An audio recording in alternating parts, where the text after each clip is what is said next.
अगर आप अपने लिखावट को सबसे सुंदर करना चाहते हैं ना, तो आज का 10 ये रामबाण में आपको तरीका बताऊंगा अपने राइटिंग को सुंदर करने का। और याद रखिएगा, अभी तक ये तरीका आपको किसी ने नहीं बताया होगा कि कैसे अपने राइटिंग को सबसे सुंदर, अरे सुंदर लिखना ही बड़ी बात नहीं है, सबसे सुंदर लिखना सबसे बड़ी बात है। एग्जाम में आप टॉपर बनना चाहते हैं ना, तो आपकी राइटिंग सुंदर होनी चाहिए। 100% कैसे सुंदर लिखना है ये तरीका मैं आपको बताऊंगा। और याद रखिए, तरीका बड़ी मेहनत के बाद निकाला गया है और ये आपके लिए कारगर ही नहीं, बहुत ज्यादा कारगर सिद्ध होने वाला है। एग्जाम में राइटिंग सुंदर लिखना सबसे इंपॉर्टेंट चीज होती है। और राइटिंग को सुंदर कैसे करना, लिखावट को कैसे सुंदर करना है, इसके लिए क्या करनी चाहिए, क्या नहीं करनी चाहिए, कौन कौन तरीका अपनाना है, ये सारे तरीका एक मैं आपको समझा रहा हूं। बशर्ते इस वीडियो को आप शुरू से अंत तक जरूर देखिए। पहला तरीका, अपने राइटिंग को सुंदर करना चाहते हैं, हमेशा लिखते रहिए, निरंतर लिखते रहना। आप प्रश्न, जो भी प्रश्न लिखते हैं लिखते रहिए, हमेशा लिखते रहिए। रोज 2 से 3 घंटे का टाइम बनाइए राइटिंग लिखने के लिए। और राइटिंग लिखना है तो आपको जैसे किताब में लिखा है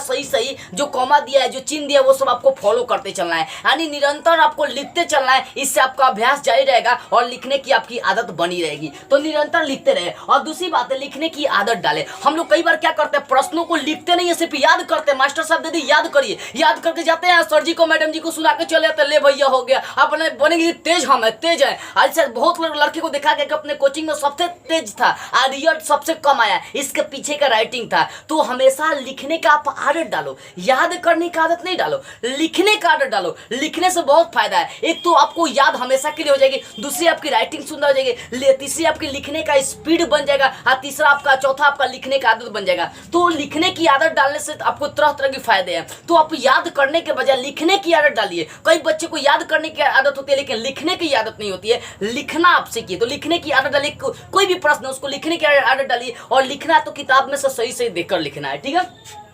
तीसरी बात है, अक्षरों को सही तरीके से लिखिए। जब आप प्रश्नों को लिख रहे हैं या जवाब दे रहे हैं, चाहे कुछ भी लिख रहे हैं, तो वहां पर शब्दों को, वहां पर अक्षरों को देखकर लिखिए। क्या होता है, मान लो अगर आपको राम लिखना है तो एगो हेंग लिख दिए, एगो पाई हेंग लगा दिया, एगो हेंग लिख दिए, तो भैया ये राम हुआ, हेंग नंबर कट जाएगा। आपको लिखना है तो सब एकदम सही लिखिए ना, राम राम हो गया।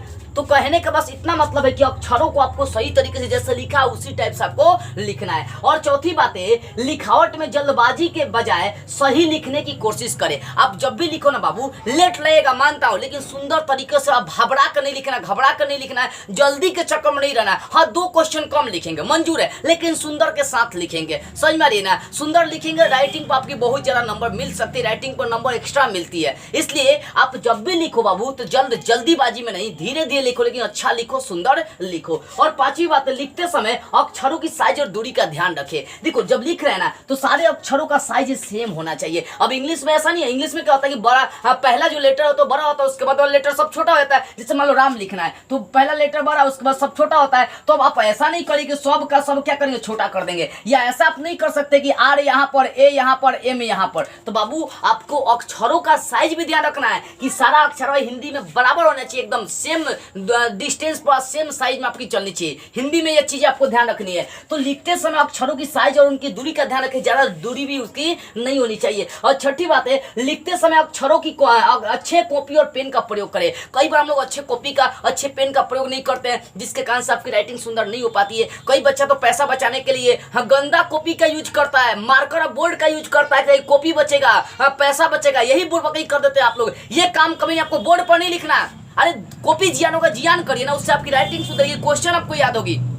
बोर्ड पर नहीं लिखना बाबू, ये गलती कभी नहीं आपको करना है, याद रखिएगा। तो लिखते समय अच्छे कॉपी यूज करें, अच्छे पेन यूज करें। और देखो, सातवीं बात है, लिखावट सुंदर करने के लिए आपको काट कूट ज्यादा नहीं करना। आपकी राइटिंग तब सुंदर दिखाई देती है जब ज्यादा काट कूट नहीं होती है। अच्छा, मान लो राम आम खाता है, आप लिख रहे हैं राम, ठीक है, आम को यहाँ पर काट, गलती होगा काट दी, यहाँ पर फिर आम लिखे हैं, तो ये काट कूट आपकी राइटिंग को क्या कर दी, बिगाड़ दी है। तो आप जब भी लिखे तो कोशिश करो धीरे धीरे लिखे, जल्दबाजी में नहीं लिखे, लेकिन कहीं काट कूट नहीं हो, ज्यादा गलती नहीं हो, ये सब चीज का आपको ध्यान रखना है। और आठवीं बात है, पेन को सही तरीके से पकड़ना है। कई बार क्या होता है, बच्चे पेन सही यूज नहीं करते, या पेनवा के स्टाइल से पकड़ेगा सब, एकदम स्टाइल से हेंगा पकड़ेगा सब, हेंगा लिखता है सब, बकलोल कहीं की एकदम लोल होता है सब। देखो, कहने का बस इतना मतलब है, पेनवा को जो है सही तरीका से पकड़ो, कभी टाइट नहीं पकड़ना। कोई लड़का लड़की एकदम टाइट पकड़ के गरा कर लिखता है, जिसे लग रहा है कोनो कलम घोप रहा है। अरे भैया, घोपना नहीं है। आप ज्यादा टाइट पकड़ेगा तो आपकी हथवा उंगलियां दुखा जाएगा, आपकी राइटिंग सुधर नहीं पाएगी। हल्का पकड़ो और आसानी से एकदम धीरे धीरे लिखो, ये आपको तरीका अपनाना है। अगर आपको पेन पकड़ने नहीं आता जाता है तो आप समझिए कि राइटिंग आपकी अच्छी नहीं हो पाएगी। तो पेन को सही तरीके से पकड़ना होगा। और नवी बात है, लिखावट के प्रत्येक पहलू को ध्यान में रखना है। जब भी लिखो तो फुल स्टॉप, चाहे कॉमा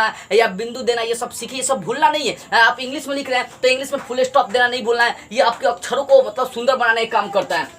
तो लिखावट का जो प्रत्येक पहलू होता है, जो चिन्ह होते हैं, कॉमा हो गया, पूर्ण विराम हो गया, अच्छा फुल स्टॉप हो गया, इस सब चीज को वो क्या करना, ध्यान में रखना है, अन्यथा आपकी राइटिंग सुंदर नहीं हो पाएगी। आप 10वीं बात है, शब्दों को देखकर सही तरीके से लिखना। आप यदि किताब से लिख रहे हैं या प्रश्नों को लिख रहे हैं तो उनको देखकर सही से लिखिए, जैसे लिखा गया वैसे ही आप लिखिए। तो ये 10 काम करना शुरू करिए। पहला काम निरंतर लिखते रहना, दूसरा काम लिखने की आदत डालना, तीसरा काम अक्षरों को सही तरीके से लिखना, चौथा लिखावट में जल्दबाजी के बजाय आपको धीरे धीरे ही लिखना, पांचवी लिखते समय अक्षरों की साइज और दूरी का आपको ध्यान रखना है, छठी लिखते समय अच्छे कॉपी और अच्छे पेन का प्रयोग करना है, सातवां लिखावट सुंदर करने के लिए आपको काट को ज्यादा नहीं करना है, आठवां पेन को सही तरीका से पकड़ना, नौवां लिखावट के प्रत्येक पहलू मतलब चिन्हों को आपको ध्यान में रखना है और शब्दों को देखकर आपको सही तरीके से लिखना है। अगर ये 10 बातें आप फॉलो करना शुरू कर देना है, देखिए आपकी राइटिंग कितना सुंदर हो जाएगी। और आपकी राइटिंग सुंदर होगी तो 100% मैं गारंटी लेकर चलूंगा कि आप ही इस बार के टॉपर बनोगे और टॉपर बनने से कोई रोक नहीं सकता है। तो पहले राइटिंग पर फोकस करो। ये 10 तरीका आपके लिए बहुत कारगर सिद्ध होने वाला है और आपको समझाने बताने के लिए कितना मेहनत करी गई है। आप सोच सकते हैं ये तरीका जितना ढूंढने में हमें टाइम लगा होगा, इसको समझने में टाइम लगा होगा बाबू, इसलिए आपको लग रही है कि आपके लिए काफी मेहनत कर देखिए कितना पसीना गिर रही है। आपके लिए इतना मेहनत करो तो वीडियो को कम से कम शेयर कर दीजिए। शेयर करने में कोई पैसा नहीं लगता है, बस